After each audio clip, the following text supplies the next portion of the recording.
Welcome back to the Bigger Than Birth podcast, where we're celebrating bigger bodies and beautiful births. I'm your host, Victoria Gaba, and each week we will be bringing you the real stories of plus-size moms as they share their journey through fertility, pregnancy, birth, and postpartum. These stories highlight what it's like to navigate through this experience as a woman in a bigger body in hopes of creating representation for plus-size moms, both present and future. Thank you for being part of this community as we share these stories that are so much bigger than birth. Hey everyone, welcome to today's show. In today's episode, we are sitting down with first-time mom Lexy to talk about her incredible and unexpected path to motherhood. Lexy opens up about navigating male factor fertility hurdles, overcoming strict BMI cutoffs, and the importance of finding a medical team that truly respects your body. Lexy dives into how she and her husband turned to IVF using sperm he had incredibly banked 15 years prior before undergoing chemotherapy for testicular cancer. After traveling out of state to a plus-size friendly clinic, Lexy enjoyed a beautifully smooth pregnancy until a sudden pre-eclampsia diagnosis at 39 weeks forced an immediate hospital induction. She takes us through the grueling reality of 100% back labor, a high-intensity forceps delivery due to sudden fetal distress, and her raw postpartum recovery on a magnesium drip. Finally, Lexy gets real about letting go of the mom guilt and embracing an empowering journey of combo feeding. Let's get into Lexy's story. Hey, Lexy, thank you so much for coming on the podcast today. Thanks for having me. I'm super excited to be here. Yeah, we're excited to have you. So before we get started, why don't you tell us a little bit about yourself and your family and where y'all are from? Sure. So my name is Lexy,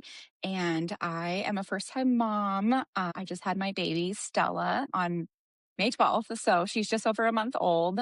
She's so precious and perfect, but we're definitely still in the adjustment phase of having a little baby. I've been with my husband since 2016. So 10 years this year. We've lived in Portland for about 2.5 years after living in Phoenix, and all of our family is there. And we just kind of up and moved a couple of years ago, and we've been loving it here. So yeah, that's kind of where we're at.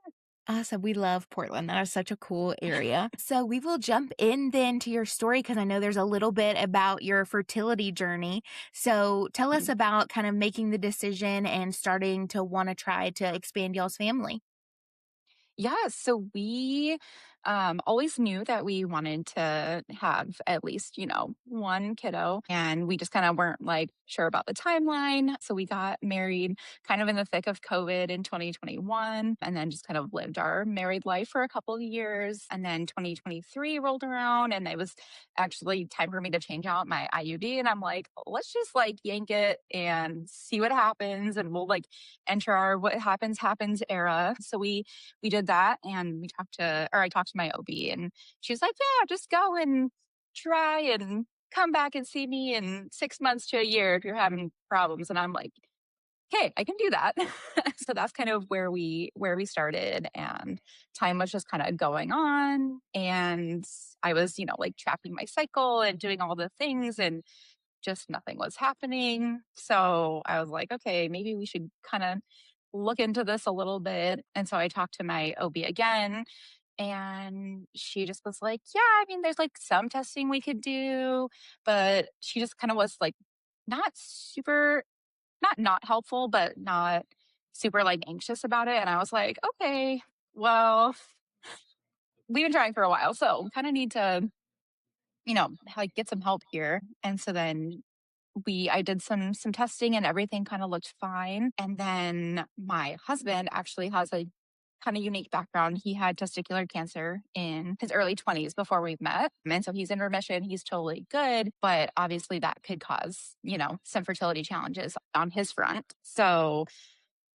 we got some testing done on him and saw a urologist that's the reproductive specialist for men. And he was like, yeah, buddy, somebody who's had a vasectomy has a better chance of getting somebody pregnant than you. And I was like, wow. We were just shocked. We were like, okay, because he had actually been told beforehand that his fertility should be fine, because he still had half of what you need to make the baby, and it only takes one, so we should be fine. But yeah, no, it turns out it was very much not fine. So fast forward to us being like, okay, really need to pursue fertility options. So we started looking into clinics here in Oregon, and I actually had a lot of trouble finding a clinic that would be willing to take me on as a patient because of my BMI, which I hadn't even thought about before. But I'm like, okay, that's my worst nightmare. Like, okay, like my husband has fertility issues and I don't have any that are like, that have been found through testing, but yet I'm the problem. And they're like, no, your BMI is too high. We can't take you on. And I found out through research that a lot of times clinics are worried about their success rates, and people in larger bodies tend to, can have some more troubles, or, so I don't really know the everything behind that, but they won't take on higher BMI patients. And I was like, that is so frustrating because like I'm like getting periods. I lost a bunch of weight before we started trying. And like, anyway, so that was, that was a struggle. Yeah. So couldn't find anywhere in Oregon that my BMI like wasn't like over their requirement.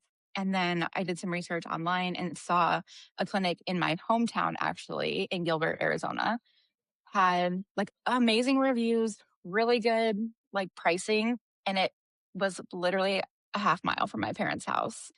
And so I was like, okay, ding, ding, ding.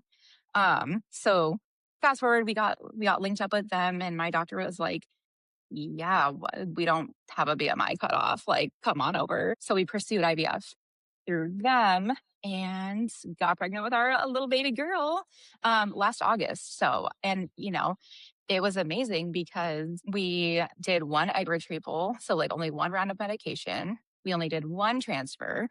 And I got pregnant with this beautiful, healthy baby girl. And turns out my BMI didn't have anything to do with stopping that. Turns Exactly. out, oh, and I guess I should like probably mention that my husband, thank goodness, some doctor told him when he was 20, like, hey, you might want to save some sperm before you start chemo because like it could be fine or it could be impacted by the chemo. And like on the chance that you want to have kids and it is impacted, like you'll be glad you did in the future. And Yeah. lo and behold, somehow his like 15, like, or his sperm from like 15 years ago came back to life somehow, which is like amazing. I don't know how the science Yeah. works. And that's so great, the foresight of that doctor, because even like a young 20-year-old male is like, whatever. And then like Yeah. the fact that that was able to happen years later, that's such a good call out and a good thing that that doctor did. Well, right. And because even when I talked to my husband, he was like, yeah, I was just kind of like, that's kind of weird, but I guess maybe I'll just do it. And he said he'd already had surgery to remove his testicle. And so he like wasn't like feeling great. And he was like, this is the last thing I feel like doing. Like, is like doing this just right post surgery. But he kept paying for it like over the years. And then when I met him, he obviously told me that he had this in his past. And so anyway, so fast forward. That was so lucky that we had that. And yeah, and then luckily we found a doctor that was willing to take me on as a patient because, like worst nightmare is like you like want help from a doctor and you're being told that you can't be serviced by them just because they're like looking at like what you look like, you know? Exactly. And it's such an arbitrary number. And it is, unfortunately, I feel like a lot due to the success rate. And not to Mhm. say that plus size women going through IVF can't have successful things, but sometimes it might not take as easily or whatever the case is. But it also doesn't take sometimes for straight size women. Exactly. And for so many reasons. So, talk us through the process of IVF. So, what did that look like, especially long distance IVF? So, how did that process start for you? Yeah. So like I said, I got so lucky and found this clinic. I actually wasn't even looking for clinics in like in my home state or whatever. I actually literally like typed in plus size friendly IVF clinics. And I, stumbled across some random website and saw this one that said Gilbert, Arizona. And I was like, oh, that's funny. I wonder where that is. And I'm like, that is quite literally in like the parking lot where I get all my McDonald's Diet Cokes when I'm like in town. So that was amazing. So I basically just got in contact with them and got a video consult. So we had that in about February of 2025. February 2025. Yeah.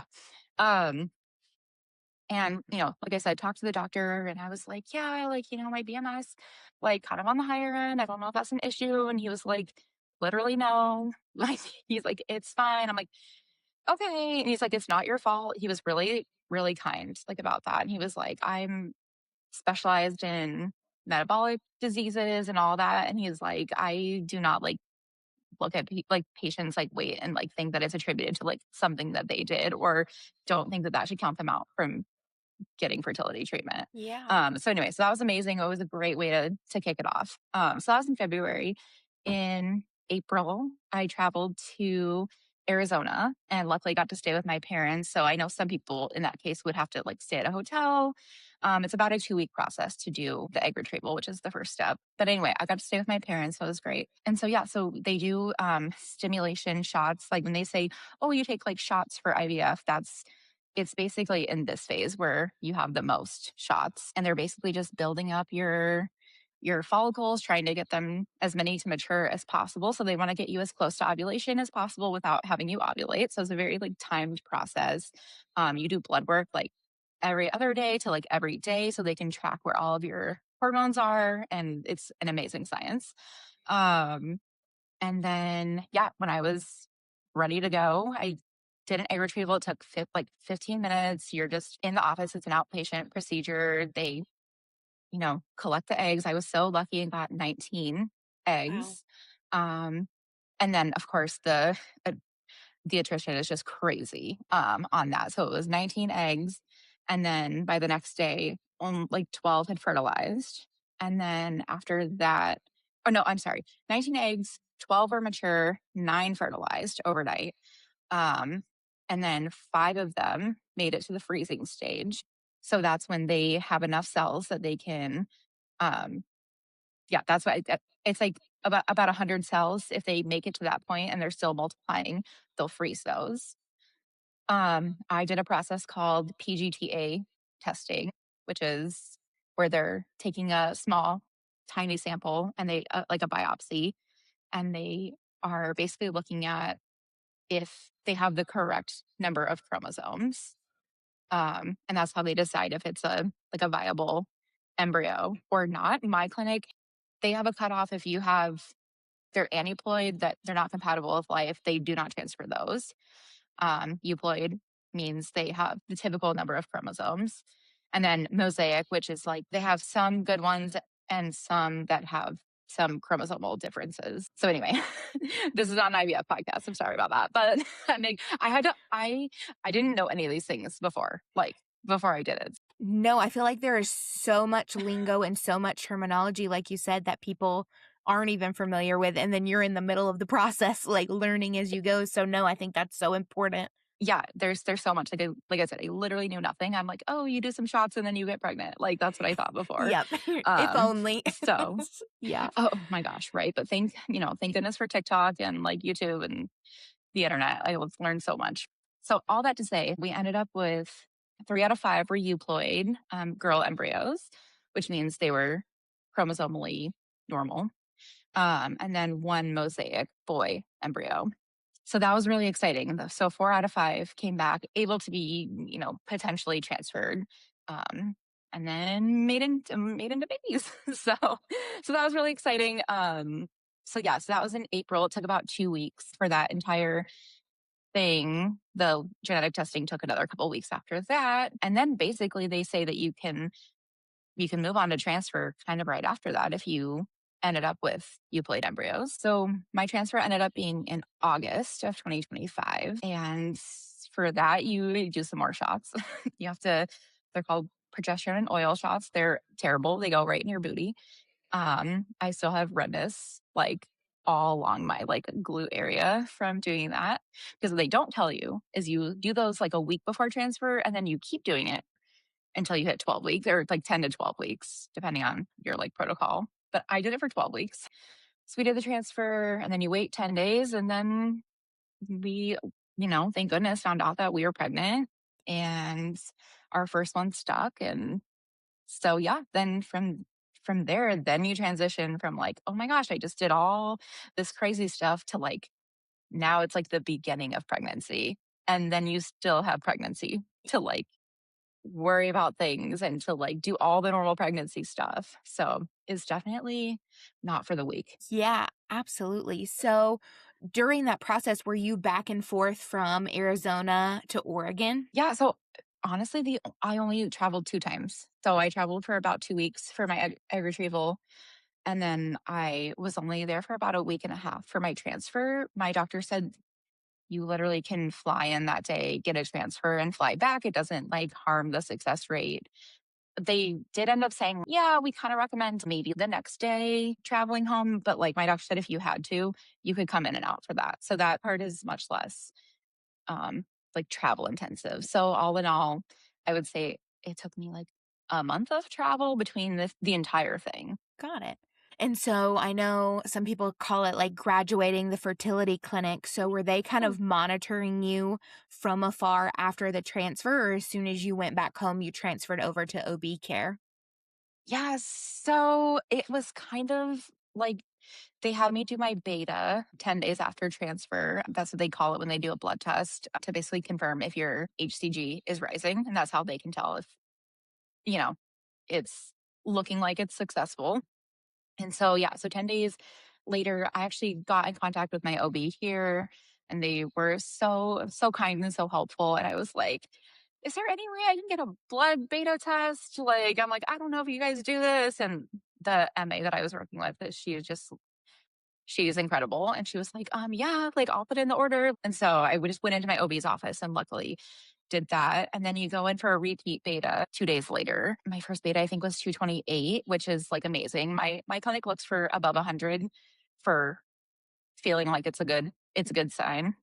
So yeah, so it was like 228. And then by the time I went in the next day, it had like more than doubled. It was like 700 something. So it went great. I got to like I don't know. Some people wait and they don't test, but like I was testing, like I waited a week. I waited 7 days before I started testing because I'm like, that's going to freak me out if I go on day 4 and it's completely negative. But I got really lucky and had so much reassurance, like pretty much the whole time because I was getting positive tests. And that was really cool to be able to see that after so much, just sitting around waiting, wondering, being like, is this going to work? And like, there's just so many things that like had to happen right. Like, or it had to like at any point, it could have been like, oh, we didn't get any eggs. Oh, this sperm didn't work. Oh, the eggs didn't fertilize. Like there's just so many points in the process where it could have like gone wrong. So yeah, but luckily it just we got really lucky in the process. And I know like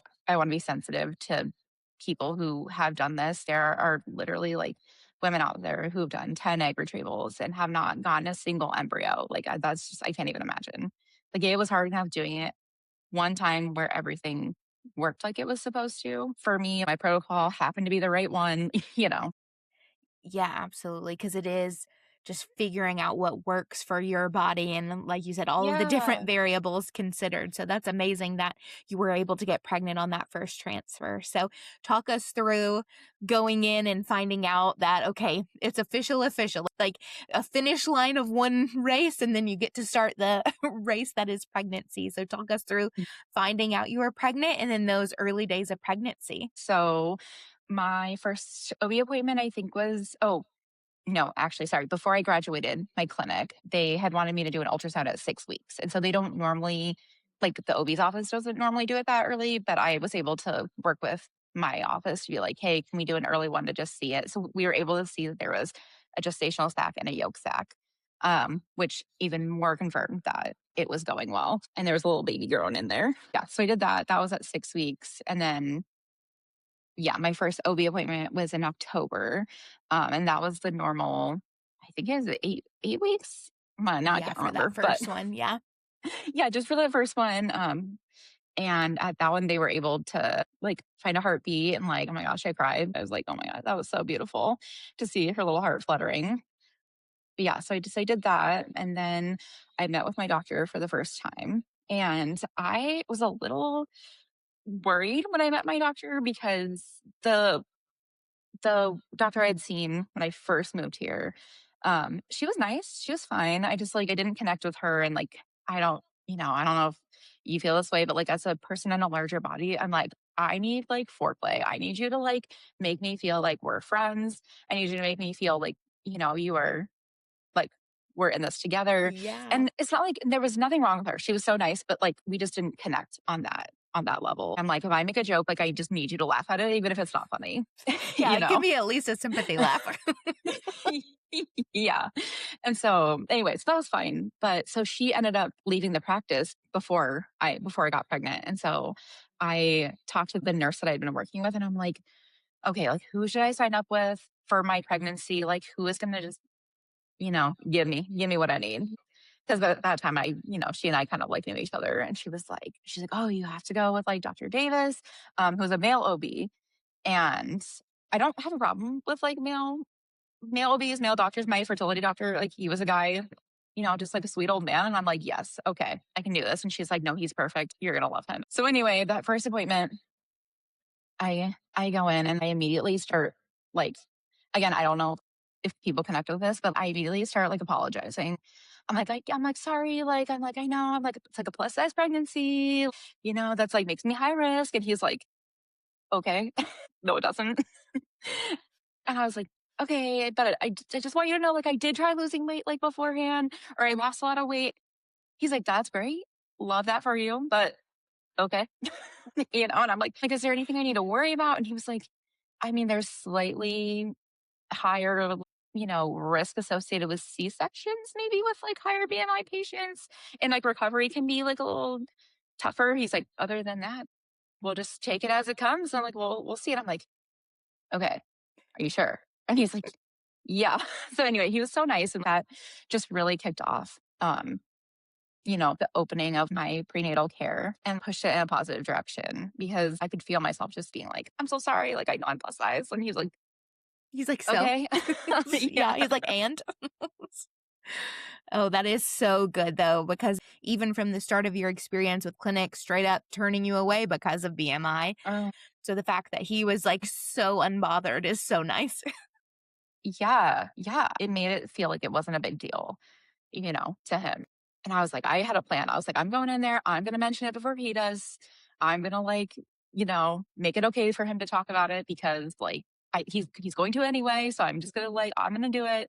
And I honestly don't even think he would have now that I know him, which is like interesting. I even asked him, you know, plus size like individuals, they like want you to only gain like a small amount of weight. He's like, yeah, but your placenta already weighs a certain amount. You're going to have extra blood. The baby's going to be in there. He's like, it's not within reason that you would only gain like just a couple pounds. He's like, your body is doing things that's going to gain that weight anyway already. So anyway, it was great. It was a great like first meeting.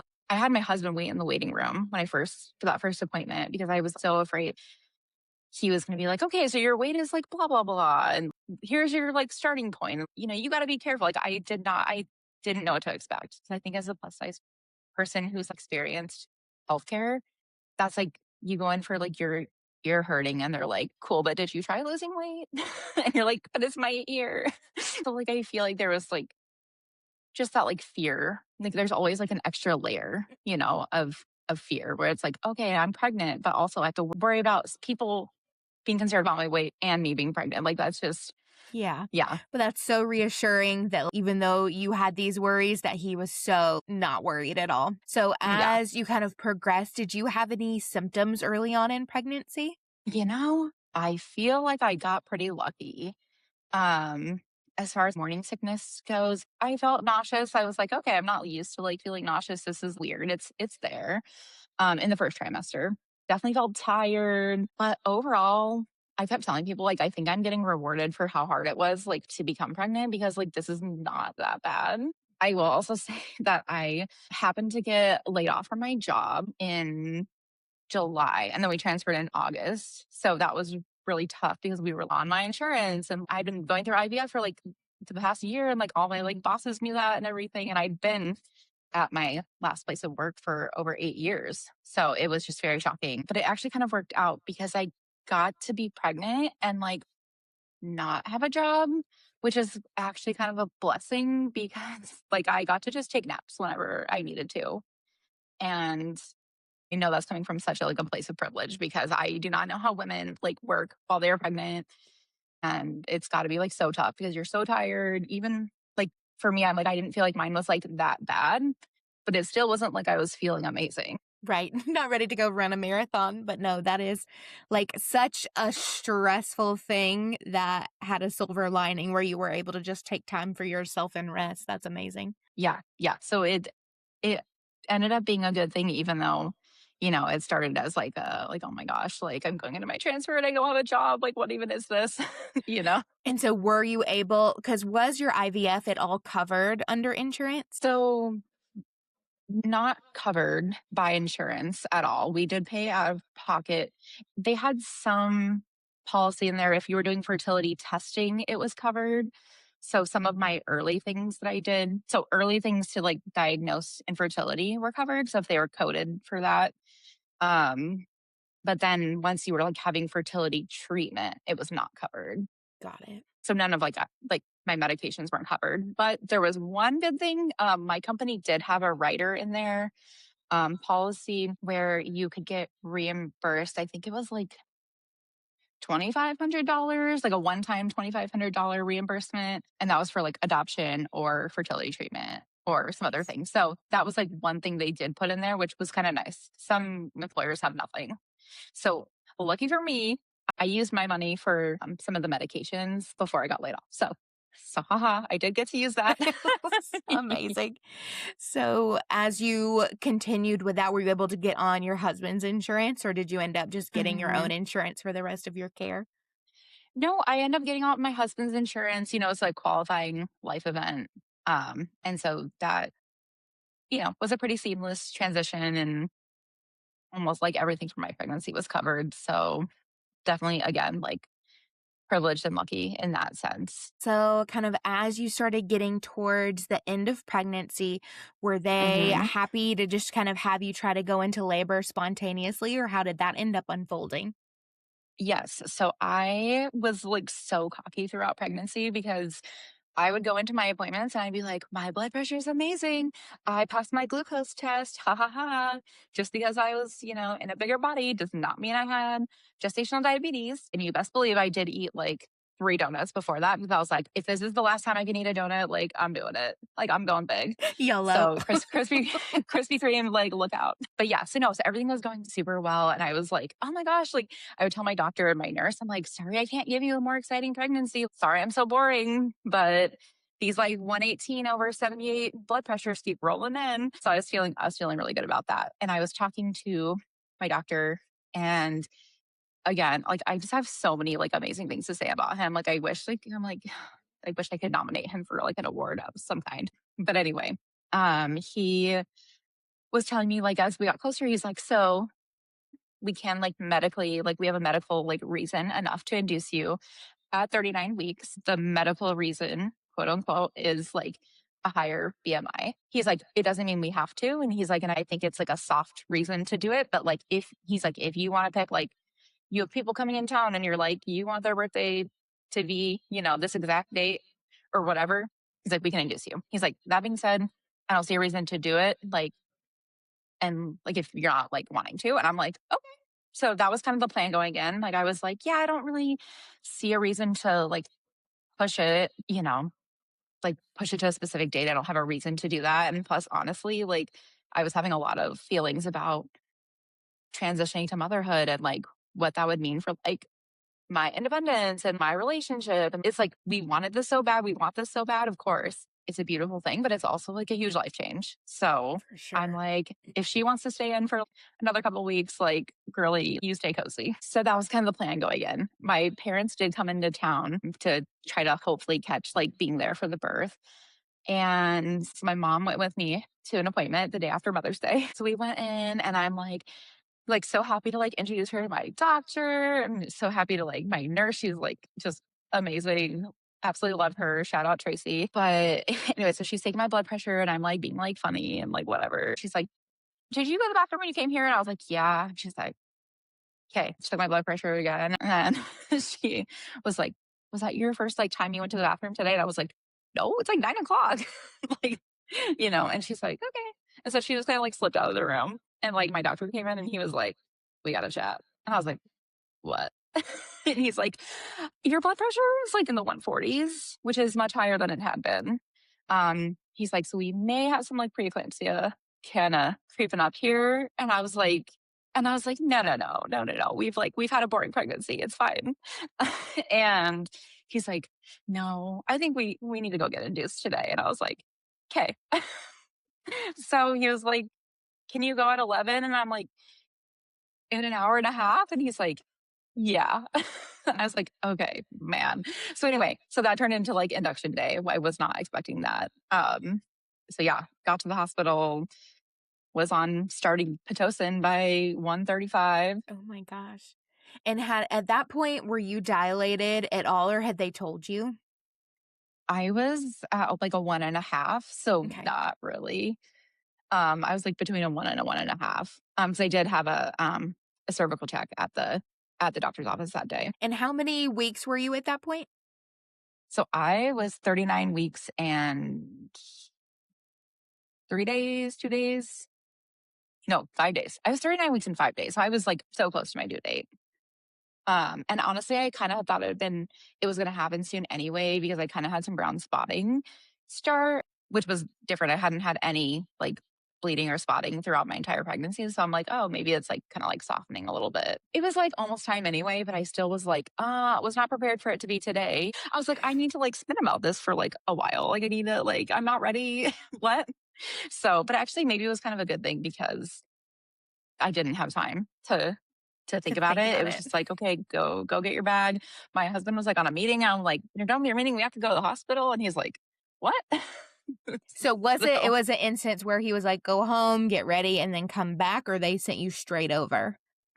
yeah, and he said I could go home and like get my bags and come back. Cause it wasn't like, well, like, oh, I don't know. I mean, if you know, but like with preeclampsia, if it gets really severe, you could have like seizures and like all this like bad stuff. But like for me, my blood pressure was like 140, which is high, but it wasn't like off the charts high. And like I honestly didn't have any ankle swelling. I wasn't having headaches. I wasn't having like other symptoms of preeclampsia.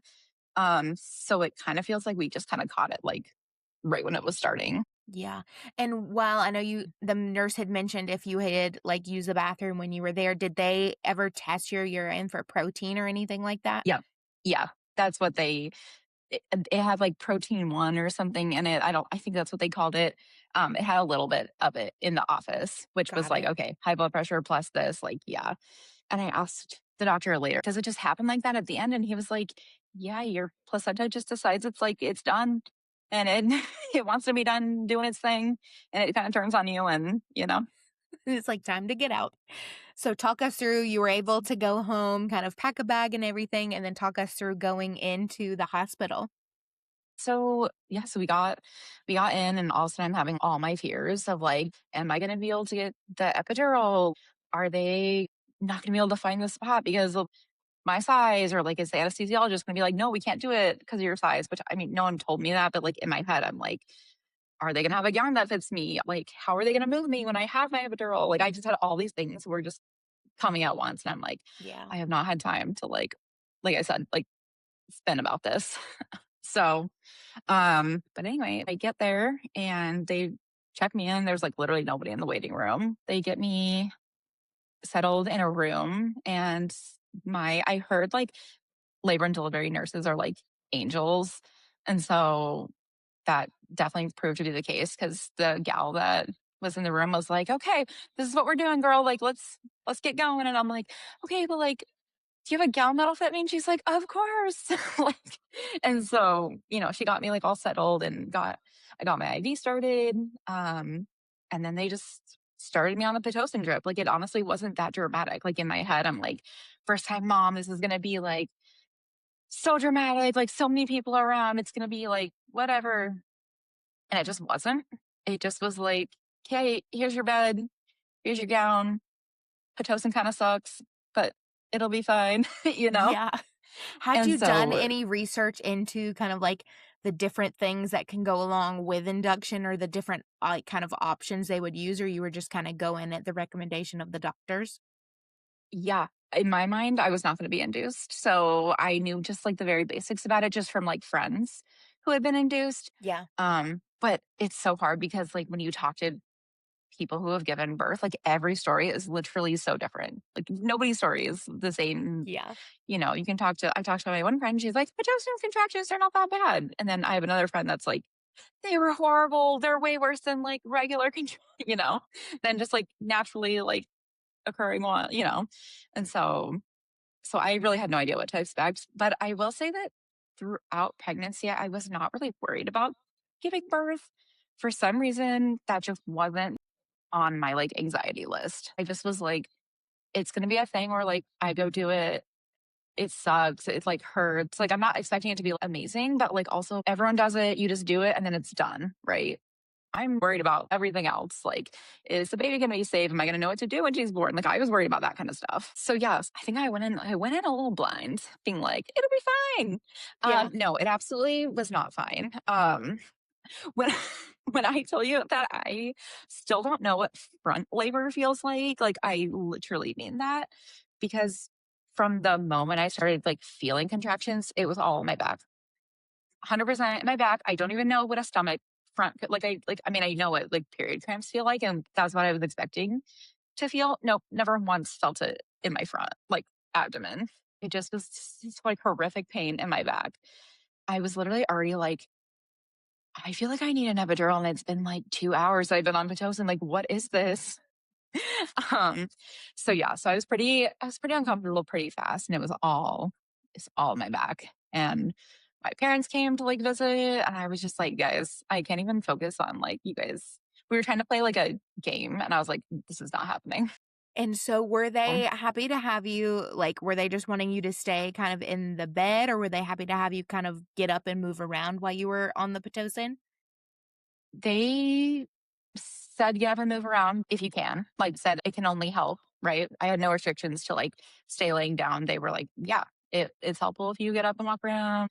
My nurse was great, showing me, like, "Oh, you can, like, kinda lean on the bed like this," and, she was being super helpful and super attentive, but yeah, and I tried everything. It was bad from, like, literally the beginning, and I don't think that I'm a super low pain tolerance person in general, but it was horrible from the beginning. Like, there's just no other way to say it. And they put the monitor on you and you can see the contractions.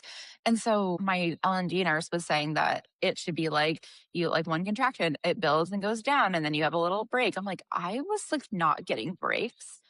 And if you looked at my little chart, it was like I would have one contraction, it would build, it would come down, and then immediately another one would start and then come down. So I was having like two before I would have a break. And like, I don't even know. I don't even know. It was like one of those things where I'm like, I was, dissociating because like, I'm like, I can't even remember what they feel like now. Like, that's like how bad they were. Right. My brain blocked it out. So did you end up going for the epidural? So, well, I tried a few things first. So we tried some like IV, like opioid, like medication. Literally did not do anything. It passed right through me, which I knew before because I'd had IV like pain medication before and it just doesn't work super well on me. So yeah, so that didn't work. And then I saw my OB. He stopped by and he like did rounds in the afternoon. He's like, "Yeah, have you like heard of the like nitrous?" I'm like, "The dentist stuff?" And he was like, "Yeah." He's like, "That's an option that we have here." And I was like, "Give me it." Like, let's do it. So literally it was like laughing gas. Like I had a mask and they were just saying, just like breathe in when you feel one starting. No, I did not like let the mask like leave my face. Like I just was like sitting there like huffing it. And it was great. It was great for a little bit. I could like feel the effects of it. I could still feel the pain, but it was okay. But it only lasted for so long. So basically I ended up getting the epidural when I still wasn't I was only 2 centimeters. I was not progressing like super fast. But it was like 11 p.m. So I went from like 1:30 p.m. to like 11 p.m. And then I was like I need to do something. Yeah. And then anesthesia came in really fast. And again, I was like apologizing. I'm like, "I'm sorry. Like, do you need me to do anything to make it easier for you?" And he was like, "Girl, you are good. You're fine." He's like, "Just sit on the edge of the bed and sit still." And so, I mean, he did it and it went in right away and it was great. So immediate relief. Could not feel anything. I did start feeling like really trapped because I was like, oh, I can't move my legs. Like that is weird. And then I'm like panicking because I'm like, I don't know how people are gonna like move me. Again, that's like always like another fear you have like on top of already. It's like disorienting to not feel your legs. And then you're like, okay, well, like good luck to these tiny, cute little nurses. Good luck. Like if you need to like roll me over, like I cannot help you. So um, but no, nobody else ever made me feel bad. Like they actually got one of those like air mattress like mat things. They were able to slide under me and then they inflate it. And then once it inflates, they were able to like move me like really easily that way. So that's another fear that I'm like, I hope people know like they will be able to move you. Like they will figure it out. Like everything I was afraid of, the epidural, the gown, I was like, dumb as that sounds, like moving into different positions, like I don't feel like my size, nobody made me feel like that was like, a burden to them. So anyway, I hope people, if they need to hear that, hear this. So Yeah, I think that's so important. And I think it is something that is so internalized for many of us who have struggled with weight like our entire lives or have had a bad experience or whatnot. That majority of the time, these healthcare professionals don't even like care. They don't think twice about it. They're just like, yep, like any other patient, just keep it moving. That's fantastic, though. yep, exactly. It was great. I felt like so respected the whole time. And I was worried that my like fears around what being plus size would bring to the experience, like would ruin, the like beauty of it. And I don't feel like it did. Like, the back labor, that ruined the beauty of it. You know what I'm saying? Yeah. Yeah. We could have just got rid of that. Then it would have been fine. Yeah. Yeah, for sure. So, were you able to get some rest once you did get the epidural? Kind of. I'm not really like a sleeper anyway. I struggle to sleep. I don't even know like what the reason is. So yes and no. I like slept off and on a little bit. But what I thought was really cool, and I did want to mention this. Again, like I'm obsessed with my doctor. Like, wish we could be friends outside of me being pregnant. But he actually told my nurse, and then she told the night nurse that if I delivered like during the night, like he's not on call, but he wanted like somebody to call him and he would come in to deliver me, which I was like, that is so nice. And it's like he does not have to do that. Like he was not the on-call doctor that night. He's like, I'm back tomorrow, but he told them to call him. And I was like, that is just literally so nice. I'm like, the fact that somebody is going above and beyond for me during my pregnancy, that is something I really didn't expect. So wanted to make sure I shared that. Yeah, that's so nice, and that's so just, like, having someone that you can trust in, like, a crazy Hmm. situation that is birth Yeah. anyways, and that continuity of care. Oh, that's so nice of him. Oh, yeah. It was incredible. Didn't expect it. And I didn't end up delivering overnight. I ended up just, laying there in my epidural lump for like the entire night. but um but yeah. So the next morning my doctor came in and did rounds at about like 7 maybe. And he checked me and I was at a 5. So all night I only went from a 2 to a 5. I know inductions can be slower, but I was like, come on. And he was like, yeah, he's like, I think I'm expecting around like 5 or 6 tonight. And I'm like, no, don't say that. And you know what? He was right because she was born at 6:07 p.m. It's like he's done it a time or So 2. yeah, yeah, yeah. It's like, yeah. So I guess he's professional. Um, but anyway, so yeah, so I had a lot of pressure kind of like down in like my bladder area or like my bladder and like my like booty area. I could feel it.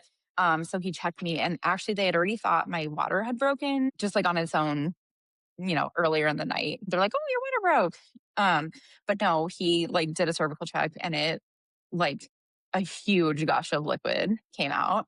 And I was like, whoa, that was like weird feeling. But then I heard him kind of like whisper to the nurse. He's like, is that meconium? I was like, hmm. So yeah, so it was meconium was in my amniotic fluid. So that was already kind of like, oh, okay, like we need to like, be aware of that. Um, so I was like, that was one thing, but no one made me feel panicked about it. It's just one thing that I noticed. Him say to the nurse. So then I kind of just nothing really happened throughout the day. Kind of just was like waiting around. He came in and checked me at around 5 and I was at 9.5. So it was he was like, I think it's game time. Like, let's do this. And I was like, okay, let's do this. um, but it was funny because there were 4 other women at the hospital who were also at 9.5 at the same time. So all the doctors that were like, ready to like help each other were trying to figure out everything. He's like, literally everyone just got ready at the same time, which is, I thought was kind of funny. I imagine like OB is one of the craziest like medical like specialties because you don't like know what to expect, right? Yeah, I can go from like literally 0 to 100 so quick. And you're like, 4 people. Okay, Uh, who's first? well, and if you think about it, it's not just 4 people; it's 8 people Yeah. because like each patient has two people, Yep. you know. So that's it's crazy. So yeah, so we kind of started pushing, and again, like I was afraid. I was like, "What am I going to do with my legs? Like, no one's going to be able to hold my legs. They're so heavy. Like, I literally cannot move them." No, it was so easy. They just like hoisted them up on the stirrups. That was like 0%. I like everything I was worried about was not a factor. Um, like I was like, why did I worry about like where my legs were going to go? And I wasn't worried about like, the plate size, like cervix that I was having at the moment. Like that is insane that is like what my brain was worried about where my legs are going to go and if they're going to like have a place for me to like put them. Cause in movies they see, people like they'll like holding their legs. And I'm like, no one's going to be able to do that for a long time. Like these are like bricks. So anyway, it just goes to show like, it's like one of those things that really like, you know, if you struggle with weight your whole life, like it's something that just like follows you into like literally every space, which is unfortunate. But I was happily surprised that it didn't end up really mattering. But yeah, so I started pushing. One thing I thought was crazy is I don't know why I thought like you kind of like build up the pushes. Like it's just kind of like you give like a half, like a half push, and like you do that for like a while, and then you build up to like a big. I'm like, and no, they're like push with all your might, and I'm like the first time, and they're like, yeah. It's like this is like literally exhausting. Like there's people who push for hours and I'm like, and you have to be like giving it your most effort every time. Like I should have done more research. Like that was on me for not researching this. But I'm like, also I've had so many friends who've had kids and like no one told me this. And you're like, oh, pushing. Okay, I can push. Like whatever. Then you have to do it 3 times, like in each contraction. And I'm like, that is wild all on its own. Um, anyway, so I'm pushing away, and everyone's like telling me I'm doing a great job, and I'm like, this is going great. And then all of a sudden, my doctor's like, we need to just like take a break for a minute, and I was like, okay. And he's like, okay. He's like, we need to have a little chat. I'm like, okay. And he's like, baby's getting a little stressed. Like her heart rate keeps staying down around 80, which it had been like 145 to 150, like the normal, the entire time I was laboring. And he's like, yeah, she's not really happy with the pushing. And he's like, so we have 2 options. We can try forceps. And he was like explaining like what they were, basically like huge metal salad tongs that they use to help pull your baby like down through the canal. And he's like, or we can like talk about a C-section. And I'm like, no, no, no. I did not labor for 29 hours for you to tell me that this is going to end in a C-section. Like, I'm like, man, I didn't care. Like, I was like, if that's what we're doing it. But I'm like, oh, that's crazy. Um, so we talked about it and I was like, well, what do you think? Because also I'm scared of forceps too, because that's, there's just a potential it can cause injury because it's like metal tongs grabbing like your like newborn precious baby's like head. Also scary. Um, luckily he happens to be like very skilled with forceps. I think there's not even a lot of some doctors won't even do it anymore. It's not like the most common vaginal assisted like birth methods from what I gather. But I was like, if this was your wife, like what would you tell her? Like, would you do this or would you just do the C-section? And he was like, he couldn't tell me like what to do. He was like, we can do this, we can do this. Here's the risks. He's like, we do have an option. This is not an emergency at this point. Like we have options. So I'm like, okay. I'm like, well, I feel like you wouldn't be telling me that this was an option if you felt like it was like going to be dangerous or like not dangerous, but like if you felt like this was not an option, you wouldn't be Right. telling me it was, you know? And he was like, honestly, it's like, it might not even work. He's like, I'll give you like 3 contractions with the forceps. And if we're not like making progress, then like we're just going to need to like do a C-section. But then it was like, I started noticing people started like entering my room. Like all of a sudden there was like me, my mom, my husband, a nurse and my doctor. And then all of a sudden it was like, I was hearing, he was like talking to me while he was talking to like people behind him. And he was like, all of a sudden he's like, okay, he's like, we have NICU here. He's like, I need a backup, like for the OR. Like, I need to know if we have an OR. I need to know, like, do we have like a backup doctor that can assist? And again, this is kind of an issue because there's 4 women who are at Right. the same point that I'm at. And like one was already in like the OR having a C-section. And so like they're like all making plans. And so yeah, NICU showed up, anesthesia showed up, another doctor was there. There was like a bunch of nurses were there. And I was like, this became like a spectacle. Like, what is happening? But I said, okay, like let's try the forceps if you think it's an option. I would say this is where I went off the rails because he's like, do you want to see them? And I was like, no, absolutely not. I don't want to see them. And my husband's like, I don't want to see them. And so he like looked at them and he looked at his eyes were like, And you were like, didn't you? I did not need you to make that face. I was like, no, I didn't. No, I did not need that. So he like, okay, let's just do like one more, like, let's do one more push. Like, let's see if before we do the forceps. And I was like, okay. And I pushed all my way. And he was like, no, we have to do it. We're doing it.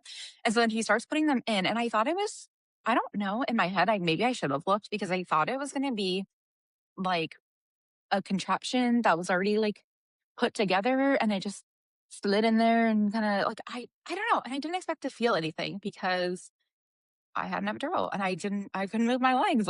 So I don't know what happened, but like it started feeling like something was like, the only way I can describe it is like pinching the inside of like my vagina, like skin with like full like force. Like it just felt, it was so painful. And I was like, I'm sweating. Like, I'm like, this is so painful. Like, am I supposed to be feeling this? And I could hear him like cranking something, or I could feel him and hear him like cranking something. I'm like, why is he cranking things? Like, I thought we just put it in and pulled. Like, I'm like, no, apparently it's a thing that has 2 pieces and you have to like get it ready and then like crank it together and then use it to like pull. I learned this now.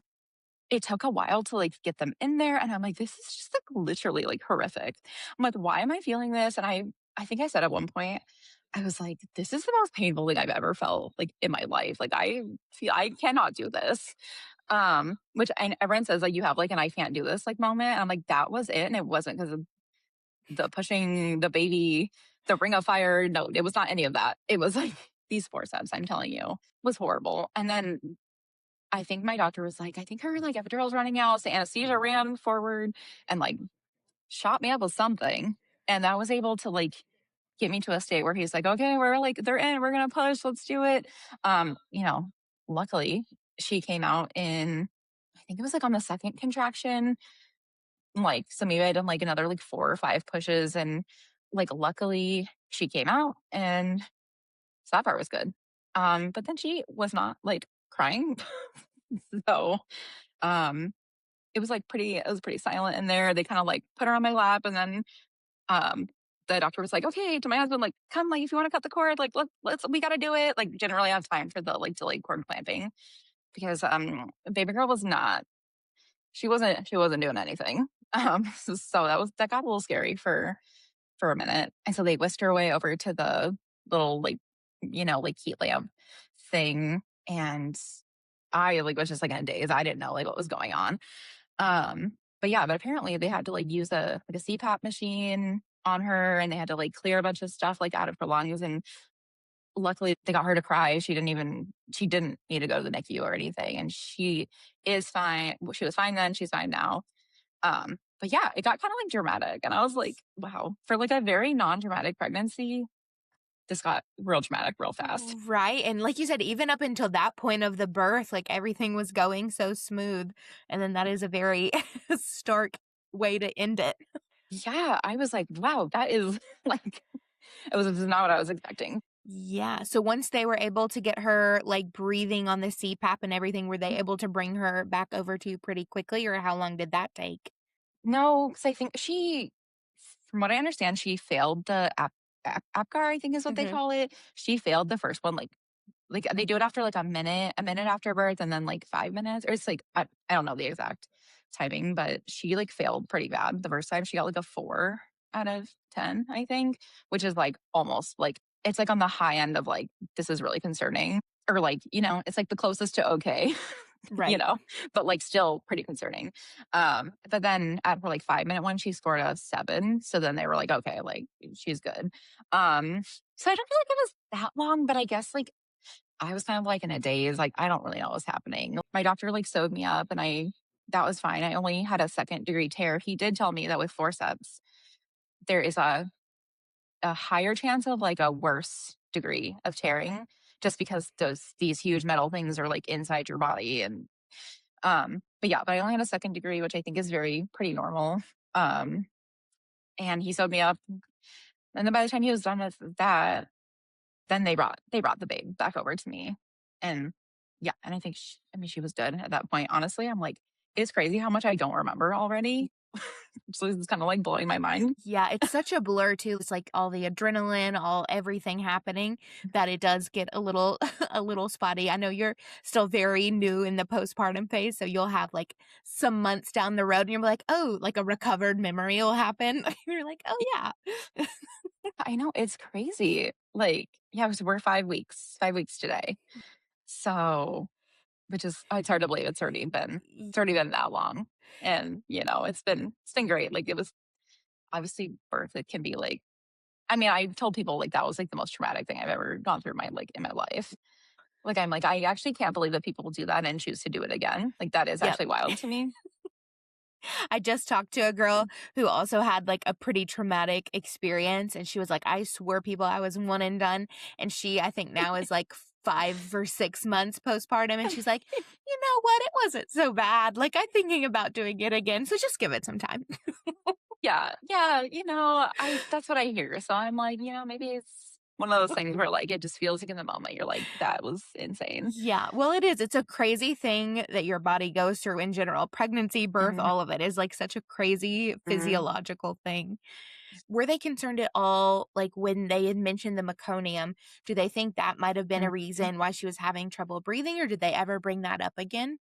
To be honest, nobody brought it up to me again, but I have to believe that that was a reason why they were like, because they were doing a lot of, like, suctioning, like, when she first came out, so I have to believe that was, like, why they were doing that, but honestly, that's just guessing on my part. Nobody that I remember, nobody brought it up to me.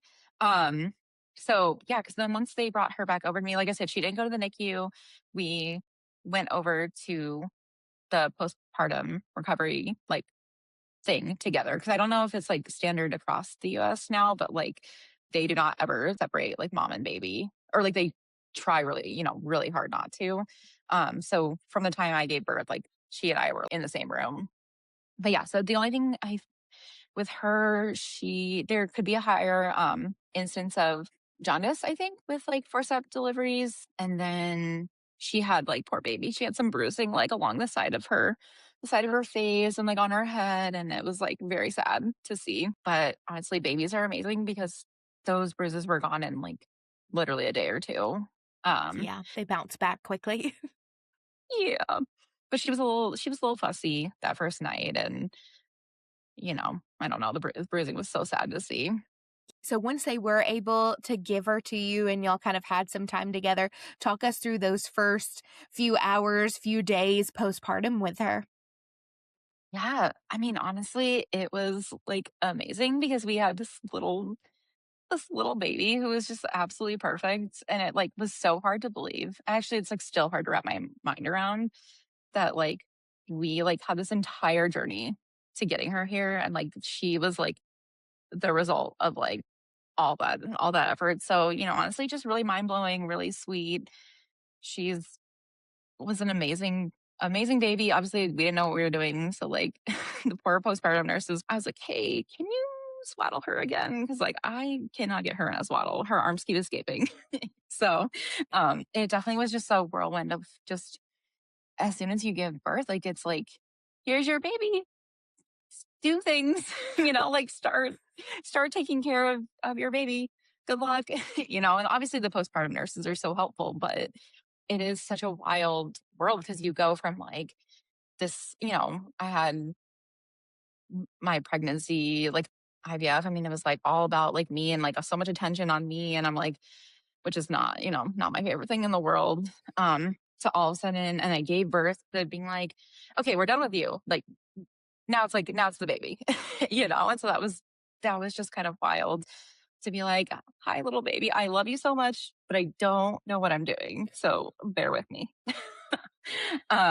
So yeah, so just it's such a whirlwind, like truly. Um, Luckily I had my parents in town and my mom was a saint. She stayed with us in the hospital she didn't stay the first night after I gave birth, but then she was there like because I had to stay for 3 days because of the preeclampsia. So another like lovely gift of preeclampsia. Oh, and I had to keep the magnesium drip. I didn't even talk about that. The magnesium drip, I had that for like a full 24 hours too, which apparently some people say is like the worst thing they've ever experienced. Luckily for me, it wasn't that bad. It was more just like annoying. And did you have to have the mag drip before you gave birth, or they just gave that after you had her? No, they gave it to me at about like 2 in the morning, maybe. I could be wrong about that. It was maybe like a little later in the morning, but they tried to like control my blood pressure. I was getting some high readings. They tried to control it with some like just like oral medication, and it's still like it was like very borderline. So I only got I think like I don't know though. They usually give you like two something out of it. I don't know if it's like I don't know what the measurement is, but I only got half of that. I got one whatever measurement it was. Um, so it didn't really affect me super badly. Like I got like really warm when they did like the first like flushing of the stuff.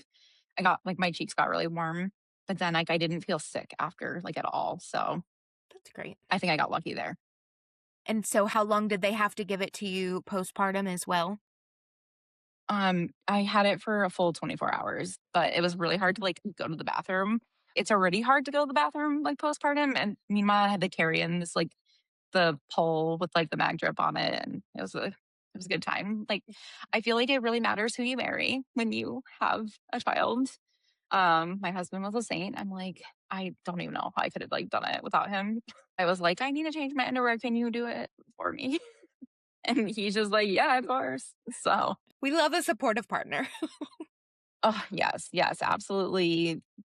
You know, not everyone's lucky enough to have someone, but if you are, like, it's a very, like, lucky thing. Yep, for sure. So, So after you were in the hospital for a couple days, talk us through the first few days at home.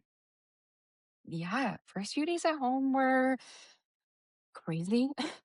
I mean, crazy in that I'm like, "Yeah, we have this baby and we're taking her home, like, what do we do? Why are people trusting us, like, to take home a baby? We've never done this before." So that yeah, it was kind of crazy, but she just did the typical like newborn thing. She slept a ton. And we like she really only cries like when she's hungry, which I've never had a baby before. So I'm like, oh, this is great. And like everyone is like, this is very lucky. This is not usual. This is not normal. Like this could change tomorrow. So don't get used to it. I've gotten a lot of comments like that. Because she really just cries like when it's like around feeding time. So it's been great. So many snuggles. She's a little snuggler. She, loves just like curling up on like, on my chest. And it's so sweet. And it's something that, I didn't know if I would get to experience. So getting to have those moments, I'm just really trying to soak them in and kind of not worry about like, like, oh, is like the house clean or like are there things I need to do? And it's like, no, the only thing I need to do is snuggle my baby because we like worked so hard for her. And like, she's just gonna know that she is like so loved, so wanted. We're willing to do anything to like have her in our arms and like I'm not gonna squander these like newborn moments because, they're so short.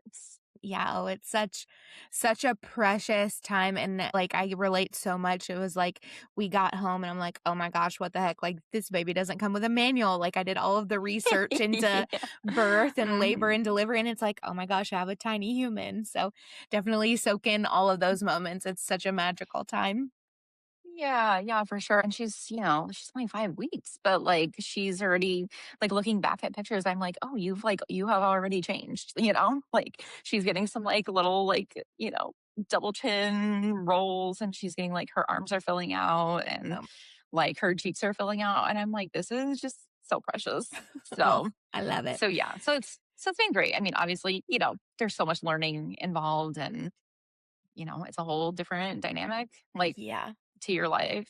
So obviously, like feeling those adjustments, but other than that, I've felt pretty lucky with like how it's gone. So That's so great. How was your healing physically? Because I know you said you had a minor tear. yeah, hurt more than I thought it would. That's like another one of those things where I'm like, it like can't be that bad. And then you do it and you're like, oh, this is like not pleasant, actually. Like, I don't know. Like, some people really fixate on birth, like, right? And they fixate on like the tearing and like, like, all that stuff. And I'm like, I just was not thinking about that. Now, if I give birth again, I'm like, I'm gonna be thinking about it. But yeah, but it was pretty, yeah, just pretty sore. But I did feel at one point, I was like, I don't think I'll be able to like sit again. Like that's a weird feeling. Like I won't be able to like sit without it like hurting. Also, oh my gosh, leaving the hospital and like we have like a Kia Telluride, so it's a pretty like big SUV. And like getting into the seat, I'm like, that was like horrific. Definitely came down a little too hard on the edge of the seat. So, it was a learning experience.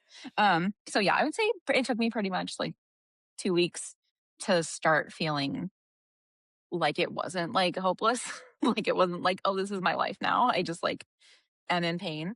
Um, and yeah, and I like it was one of those things where I felt like I'm like, if I go another day being in this much pain, like I am like this is like I cannot do another day. And then I swear it was like the next day I'm like, I turned a corner. Like there's some corner turned. It's not great, but like it still hurts when I cough and like sneeze.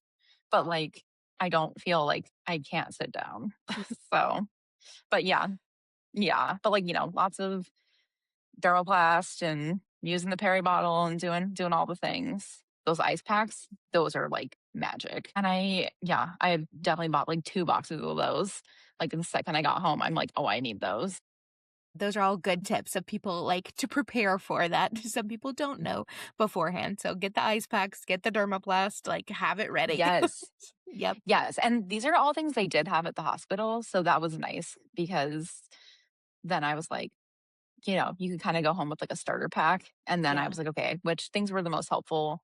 And those I ordered when I got home. Ugh, the ice packs, amazing. I will say the witch hazel pads, I really wanted those to be like good for me, but like I could not get them to like stay in like my pad and it was like stressing me out. So I didn't end up using those. But Got it. But at least all the other stuff was helping.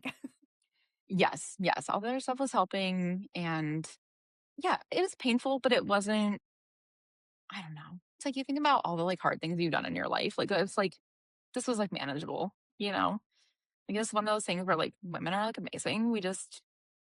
You just do it. You just do it because you have to. And there's no other like there's no other option. Yep. Like your baby needs you. Like you're hurting, but you just do what you need to do. Yeah, you keep it moving, and then when you think it's like this is my life now, it gets a little better. So It's not going to be your life forever, but yeah, I yeah, can definitely relate to that. So I know we yeah, talked a little bit before the recording as far as your breastfeeding journey. So do you want to touch a hmm little bit on that as far as kind of what your plan was and how that went for you? hmm yeah, definitely. I'll say I'm not somebody who was married to a certain type of feeding. Um, I wanted to try breastfeeding. That was always the plan. So like I bought like the little pads to like put in your bra, and like I bought the supplies for that. I got a pump through my insurance. Like I just was kind of like, I'm gonna try that, and if it doesn't work, then like we'll figure it out from there. Um, it just wasn't something that was like that I felt very strong about, like, it has to be one way or the other. I felt very strong that, like, my baby needed to be full and grow, and however that happened, I was okay with it. So yeah, so in the hospital, I tried breastfeeding, like, basically from the beginning. I didn't get that kinda, like, golden hour. Um, yeah, I just felt like everything moved so fast. Like they moved me to recovery really fast. And like it felt a little chaotic with like how her birth went. That it was not just like, oh, I'm just soaking in this like time right after birth and I gotta just sit and be skin to skin. Like it didn't feel like that at all. It kind of that part felt like a little like rushed. And so yeah, I tried latching her. She seemed to like latch on okay. Um, but I had done some hand expression and wasn't really getting a lot of colostrum. But I'm like, I've heard like don't panic. It can take like 3 to 5 days for your milk to come in, and your baby will get what they need. Like all those tips that like you hear from like lactation consultants and whatnot. So I wasn't worried. But the days kind of went on, and we started being like, my postpartum nurses were like, "Do you want to do like 10 milliliters of donor breast milk?" Just so we know she's getting something. And it wasn't forced on me in any way. It was just like, "Do you want to do this?" And I was like, "Well, yeah, I want to see that she's getting food." Because like my brain's like, how do I know? How do I know she's getting food? Right. Which everyone goes through, right? Like nobody can see, and that no one can see like what baby is getting. Um, so we did donor breast milk for the entire time we were there. We were supplementing with that while trying to latch her. Um, and then I did see a lactation like specialist came in and was like, "Oh, have you tried pumping?" And I was like, "Not yet." And she's like, "Okay, let's try it." And so then all of a sudden, for every feed, I was doing like the triple feeding method. So we put her on the boob. She was so like, upset because clearly she wasn't getting anything. And then we would do the bottle. And then when she was satisfied, then I would like try pumping. And I'm like, this does not feel sustainable. Like, I was like, I'll try it for the first, until like my milk is supposed to have come in. But uh, no, I'm not. Like, if we have to feed her every 2 to 3 hours, it's not going to take an hour and a half to 2 hours. And then all of a sudden, it's like we have an hour until we feed her again. By the time we're done, I'm like, it's not right for me. I don't know. So anyway, so by the time we left the hospital, we left with some donor milk. Our hospital has a program where you can actually buy a couple of days worth of donor milk. So we did that just, for peace of mind and knowing that she was getting food. And she was taking it from the bottle, like great, totally fine. Then when we left, I was like, but we only have like a day and a half of this donor milk. Like a day and a half is going to go by so fast. So what do we do? Um, and I texted my best friend and because she also happened to move here to Portland actually before we did. So I texted her and I was like, this is weird to ask, but like, do you have any like milk in your freezer? Like, I was like, it's a weird question. She's like, no, it's not a weird question. She's like, unfortunately, I don't have any that's like within the time like window. She's like, but let me like ask around. And so another friend that I had met through her, she's like, yes, I have like 300 ounces you can have. And I was like, 300 ounces? Like, that's amazing. So it was like about a week and a half's worth. And she's like, yeah, and I have like another like 100 ounces you can have like if you need it once you run out. And I was like, that is so nice. Like I literally cried. I'm like, that is to give up your like breast milk after I like had already seen for the last like few days, like how hard it can be to get any out and like how taxing it is. I was like, that is just incredibly nice. Um, so yeah, so we used her breast milk for, about I would say 2.5 weeks. And then I was like, my milk just didn't come in. Like that's the bottom line. Like Yeah. I was pumping, I was trying to put her on the boob. It wasn't happening. And I'm like, I don't know. I talked to my pediatrician and she was like, don't let this be like your mom guilt moment. Like just it doesn't need to be. And she's like, and this was amazing. She said, she was like, so much money and research goes into formula and into like making sure that babies can grow if this is the way that they can be fed. You're fine. She's fine. You'll be fine. If you try one and it doesn't work for her, there's a bunch of other brands you can try. Like she's like, just don't let it be your thing that like ruins like this like beginning stage of being a mom. And I was like, that was just so like nice to hear. So yeah, so we did end up transitioning her um into kind of combo feeding, but mostly just like formula. And she has done fine with formula. So that's just what we do. And it's kind of great because now if I have to like run out and do an errand, like my husband can feed her, my like mom can feed her. And I see a lot of like merits to that. I also, you know, I'm grieving not being able to like feed her myself. And there was like something like I could feel when she would latch. Like I was like, oh, I get it. I get why this is like so like special for like moms and babies. Like, it felt like a very bonding thing. So yeah, definitely wish I could have done it. But like I'm still pumping. I'm pumping some. I get only about an ounce a day. Um, but I also asked my OB, like, is it like worth it? And he said there's actually really good research that shows that even if babies get like, I think he said, and I'm not quoting him, I can't remember exactly, but it's like an ounce and a half to 2 ounces a day, like of like their mom's breast milk, like they can get those like immune benefits. So I'm like, okay, like, so I'm feeling like it's, I'm doing what I can. Yeah, it's And absolutely something. And I think, yeah. like you said, as long as the baby is getting fed and they're getting a nutritionally whole diet, then that's completely fine.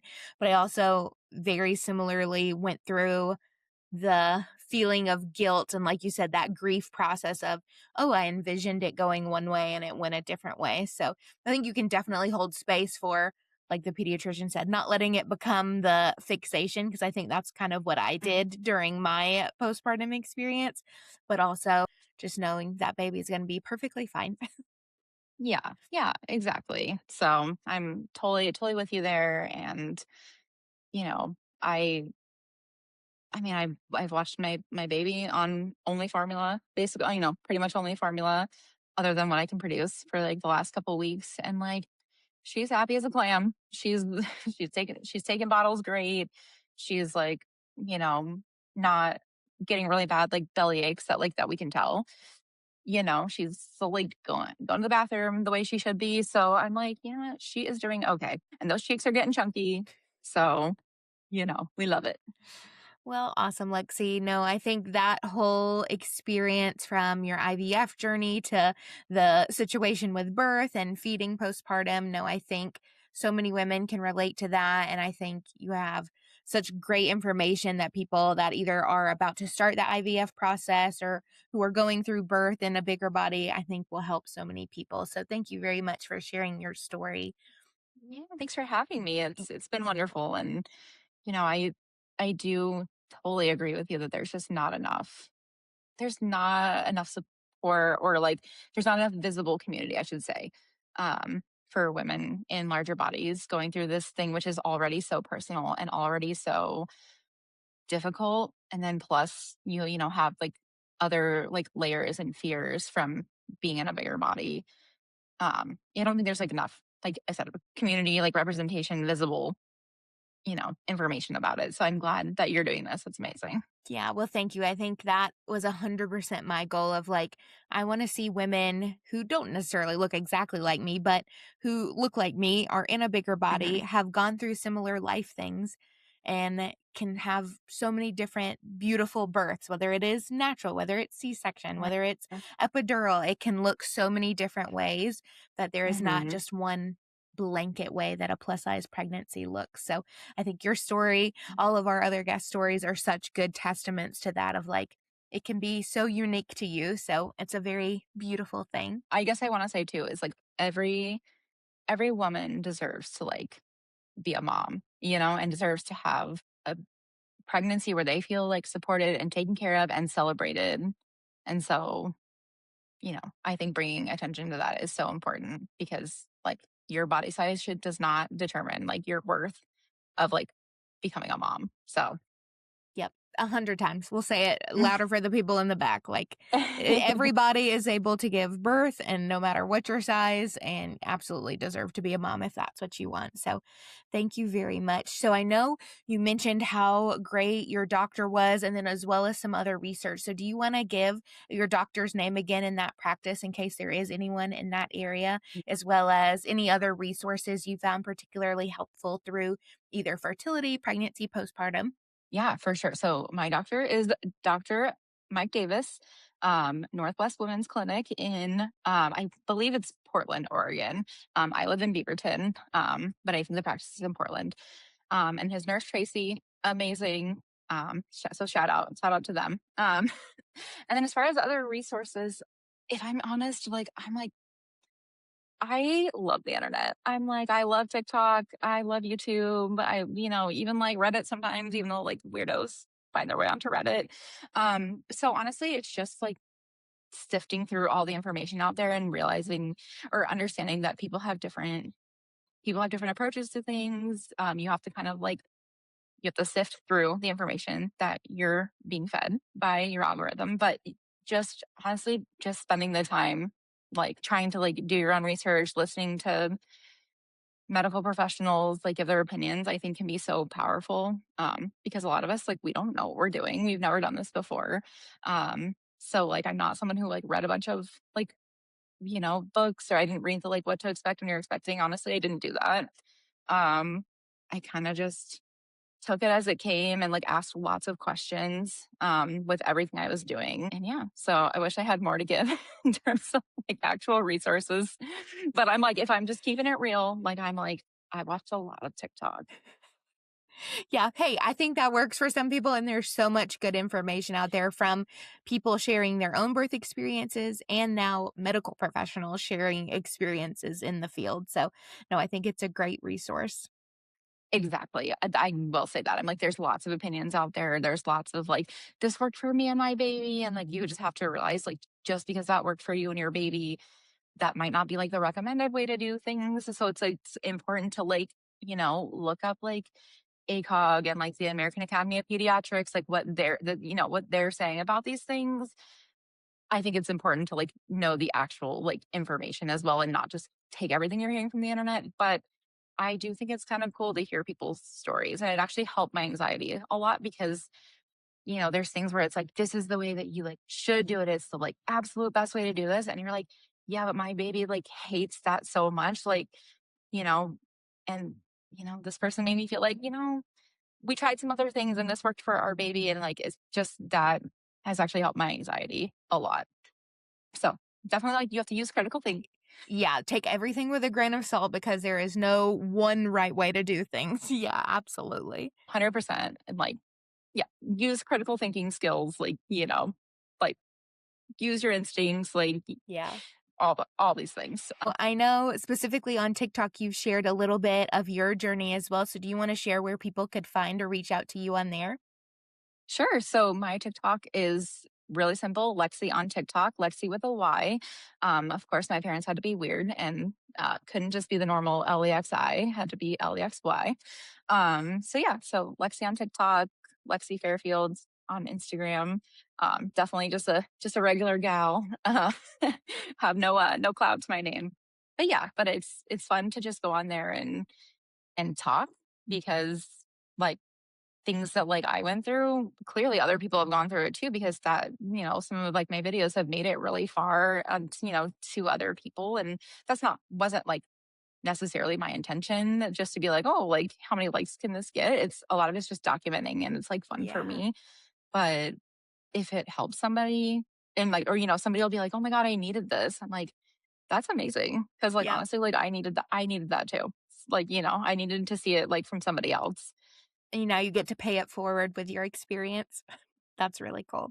Awesome. Well, again, I appreciate it so much, Lexy, and we will talk to you on the next one. Bye.